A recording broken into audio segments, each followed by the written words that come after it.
Welcome to the Hayden Lake Health Bite. These are the most common killers in the United States: heart disease, diabetes, cancer, Alzheimer's. We've talked about reversing heart disease and diabetes with a whole food, plant-based diet, but what about Alzheimer's? The rate of people dying of Alzheimer's disease has doubled between the years of 2000 and 2019. It is the sixth leading cause of death in the United States, but it's the most feared because it destroys the whole identity. But all of these diseases spring forth from the same influence: an unhealthy, largely toxic diet and lifestyle that has an excess of sickness-promoting factors and a deficiency of health-promoting factors, the standard American diet and sedentary lifestyle. Studies have shown that type 2 diabetes is a risk factor for Alzheimer's, vascular dementia, and other cognitive diseases. Over 80% of people living with Alzheimer's have type 2 diabetes. The same risk factors that cause type 2 diabetes also increase the risk for dementia. Cardiovascular diseases serve as a backdrop for brain diseases like stroke, dementia, and cognitive impairment. These are images of healthy brains compared to the brains of Alzheimer's patients. This atrophy resulting from significant cell death, which causes a loss of brain volume. According to this book, The End of Alzheimer's, there are three main causes of Alzheimer's: chronic inflammation of the brain, inadequate brain-supporting nutrients, and environmental toxins. These assaults to the brain cause something called amyloid plaque buildup. Just as with heart disease, Alzheimer's disease takes years in the making. If we want to prevent or reverse the damage already done, we have to start now.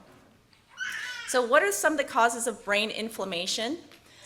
Refined sugar, refined processed foods, trans fats, aspartame, alcohol, mercury and metals, which can be found in fish and fillings, vaccines, hybridized gluten, dairy, mold, and chemicals. But did you know the brain was not designed to deteriorate? We are meant to keep our mental faculties until the day that we die. Jeremiah 33:6 says, "Behold, I will bring it health and a cure, and I will cure them, and will reveal unto them the abundance of peace and truth." If we follow God's health plan, He will cure us. So we are one system. A healthy body will produce a healthy mind. Here are some of the top nutrients needed for brain health: omega-3 fatty acids, B vitamins, zinc, magnesium, selenium, iron, folate. When choosing proper nutrition, what do these vitamins look like? All the top nutrients that we need for the brain are found in vegetables, fruits, legumes, whole grains, nuts, and seeds. A study published in the American Academy of Neurology found that people who consume leafy green vegetables each day experience fewer memory problems and cognitive decline than people who rarely ate leafy greens. Health and a sense of well-being increase with the amount of fruits and vegetables we consume. Clinically depressed patients put on 7 servings of fruit and 8 servings of vegetables each day at Weimar University saw a reversal of depression in less than 2 weeks' time. Our brain needs complex carbohydrates found in their natural state, which release energy slowly. Ancient grains like spelt, barley, quinoa, and rye have high protein content, fiber, omega-3 fatty acids, B vitamins, zinc, magnesium, selenium, iron, folate, and antioxidant benefits. But unfortunately for most Americans, a significant portion of their massive carbohydrate intake come from refined white flour in the form of pasta, bread, pancakes, waffles, cakes, cookies, and snack items. White flour is actually harmful to our health. The refining process results in a substantial loss of fiber, B vitamins, iron, magnesium, and vitamin E, all needed for brain function. The refining process makes use of several man-made chemical toxins. Add back the whole unchanged grains with vitamins and minerals and remove the man-modified stripped flour. The human brain also needs proper hydration. A 2% decrease in brain hydration can result in lack of mental clarity and short-term memory loss. Prolonged dehydration causes brain cells to shrink in size and mass, a condition commonly found in many elderly who have been dehydrated for years. Early to bed, early to rise makes a man healthy, happy, and wise. Every hour of sleep before midnight is worth 2 hours of sleep after midnight. Melatonin is the best antioxidant for the brain. It helps the brain in resisting free radical-based molecular destruction. Production of melatonin peaks before midnight.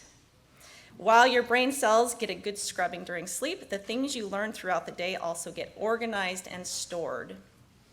Brain-derived neurotropic factor, called BDNF, is a protein that supports the survival of existing neurons and encourages the growth of new neurons and synapses. Daily intermittent fasting increases the production of BDNF, which is a brain fertilizer. Having an early dinner, say at 4 p.m., and then not eating again until 7 a.m. gives us a 17-hour daily fast that is shown to be optimal. 2 meals a day rather than 3 are shown to increase the production of BDNF. Fasting leads to improved cognitive function, learning, and memory. But eating between meals causes fermentation in the stomach and produces something called impure blood. This is a cause of brain fog and a host of other health issues.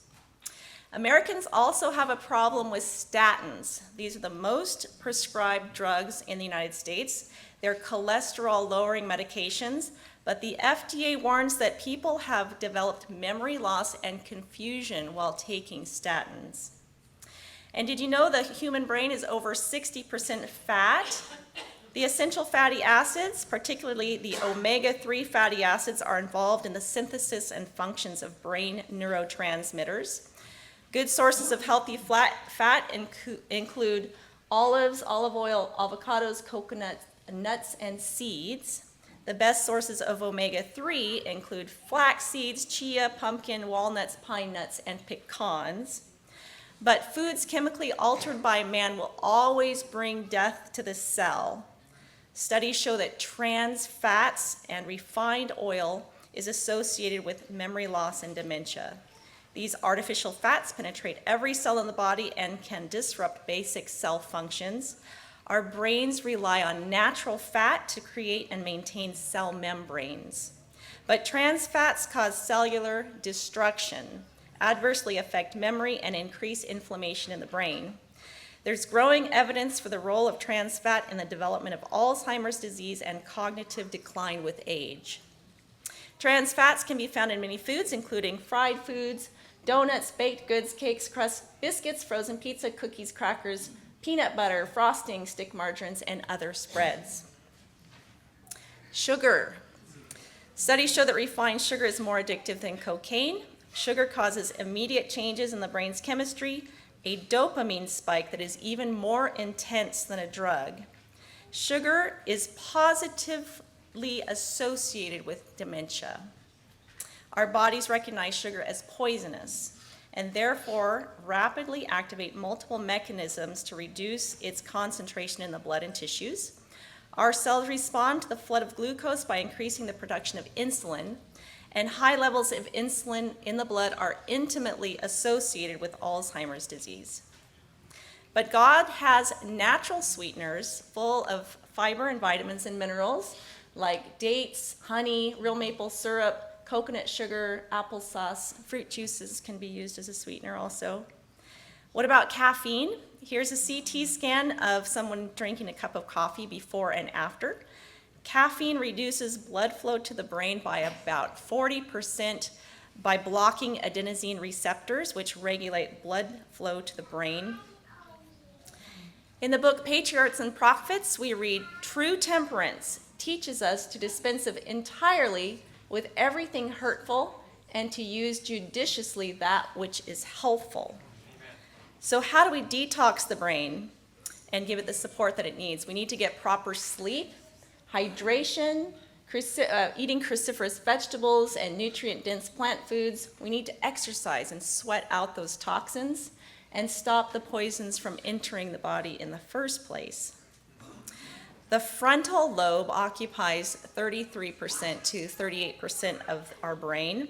The more we discipline ourselves, adhere to definite guidelines, the more we exercise self-control, which is our will, our frontal lobe strengthens and will actually increase in size. It's much like a muscle, and the more we use it, the stronger it gets and the easier it becomes to exercise self-control. Our frontal lobe is the seat of our reason and judgment, and can you see why the enemy would want to destroy that? We are in a war, and the battle is over our mind. Be sober, be vigilant, because your adversary, the devil, as a roaring lion, walketh about, seeking whom he may devour. Pray about every decision. Give God the chance to give us the strength to resist any temptation and to live according to his plan.